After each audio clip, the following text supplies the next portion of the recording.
Welcome to the Organizational Health Check series by JEYPENT Company Limited.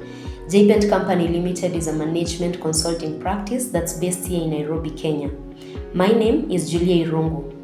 In today's episode, we will focus on the role and the value of the board in your organization.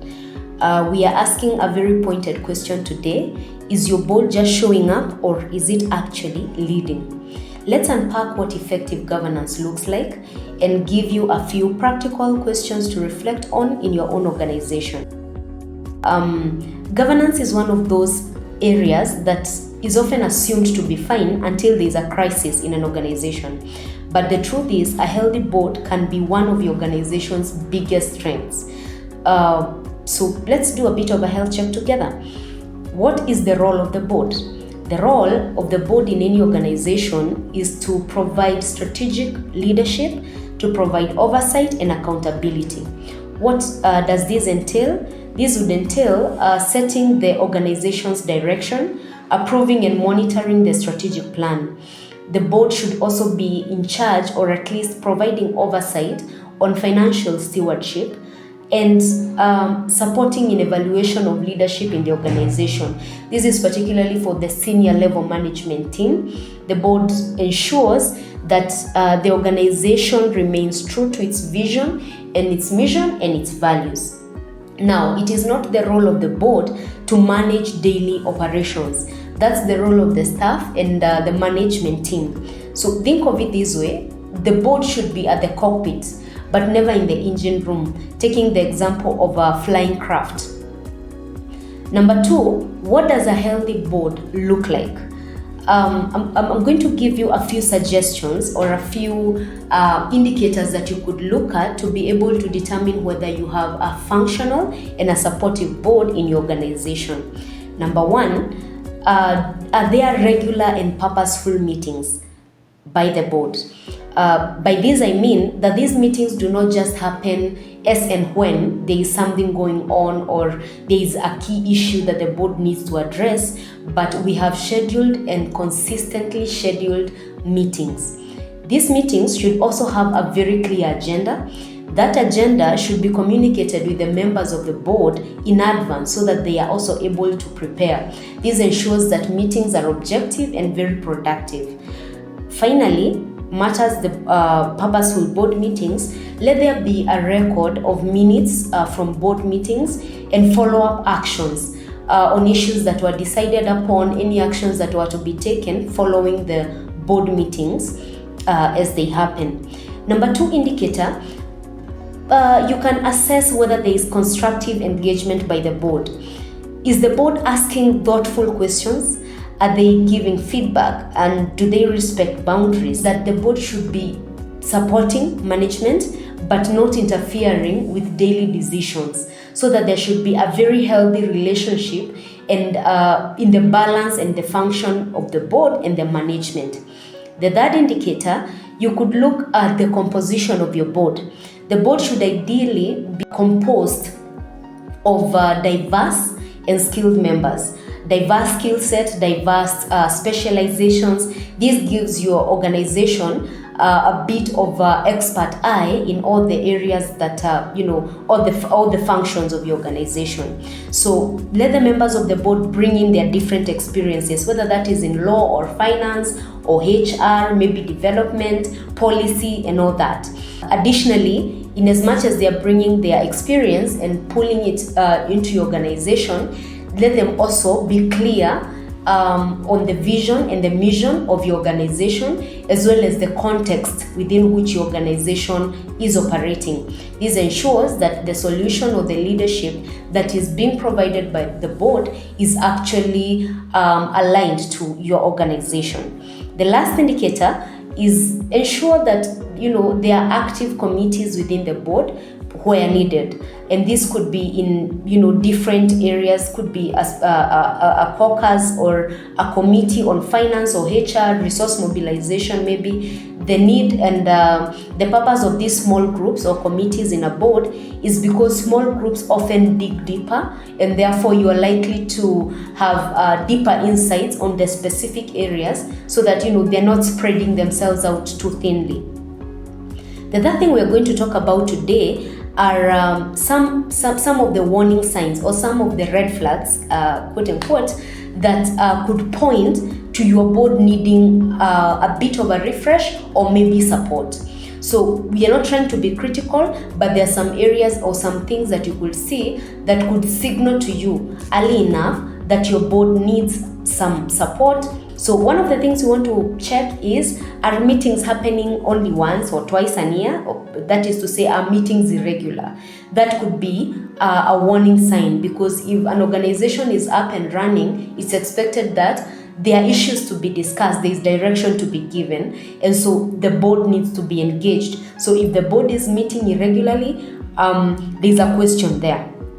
Number two, when the board meets, are there voices that dominate? There could be one or two voices in the board that actually dominate over others. That could also be an indicator that there is something that is not functioning correctly within your board. Number three, where there is no clarity on roles. And by this, I mean particularly in the relationship or the intersection between the board and the management. If the roles of management and board are blurred in the organization, or they keep overlapping, or the understanding of the board and the management is not clear as to where the line is, then there is need for some work to be done there. Number four, when the board do not know what the strategic plan of the organization in a period is, they have no idea about the programs that are running, they have no idea about the budgeting practices or the financial reports within the organization, there is a dysfunction there, because that should be the concern of the board. Now, the last thing we are going to talk about, and this is common in so many organizations, is that there is no onboarding process for the new members of the board. Many times with boards, there is a big assumption that there is clarity in function. So board members are appointed, they come into function, there is no formal or structured way of orientation. So if that's the case in your organization, again, you may need to look at that a bit more closely, because that could contribute to maybe misalignment. This does not mean that your board is failing. Regardless of how you have assessed all these questions, if you are in the affirmative on most of the questions, then you could be doing better than most. But even if you didn't rate very well on all these questions, then I need to buttress that it does not mean that your board is failing. What it means is just that your board might benefit from a refresh or a reset. So then what can we do to strengthen the board? Now that maybe we have identified that there are a few things that are not working correctly, what can you do to strengthen the board in your organization? Start small. You don't have to overhaul your entire governance structure in a day. Here are a few simple actions that you could take. One, you could schedule a board review session. This session would focus on asking the questions: what is working, what is not working, why, and what can we do about it? Number two, you can update or create, if it's not there, a board charter.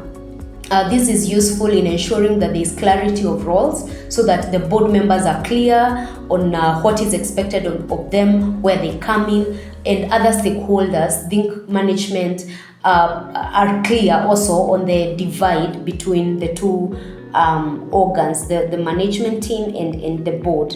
Number three, conduct a short orientation for the new members. Ensure that there is actually a structured way that new members of the board are inducted and oriented into the organization.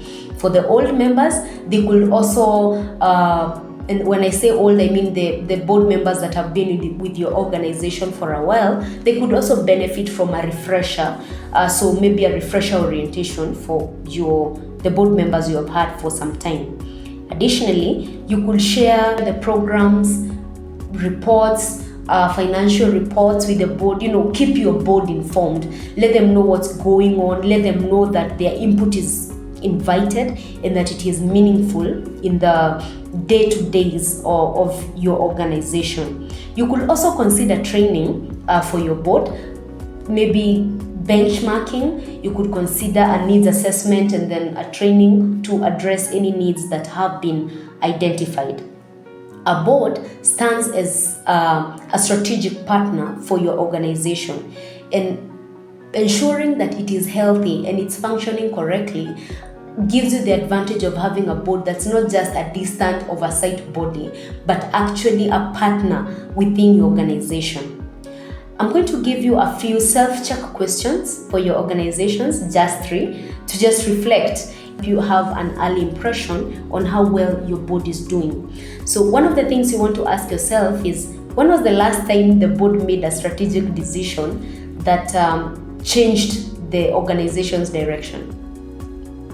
2, do all board members understand their legal and fiduciary duties in your organization? 3, do new board members receive structured induction or orientation when they join? Those are a few questions you could reflect on with your team. Now, in closing, governance is not about control. It's about direction, it's about stewardship and shared responsibility. So if your board isn't driving strategy, it's a good time to pause and reflect and realign. A strong board is a sign of an intentional organization. It doesn't just happen. At JEYPENT, we help organizations deliver and strengthen their governance systems, even help with board induction or review, maybe training, capacity development, or assessment. Please feel free to reach out to us. And if you found this video helpful, kindly like, comment, or share with your networks. We'll see you in the next episode of the Organizational Health Check series. Till next time.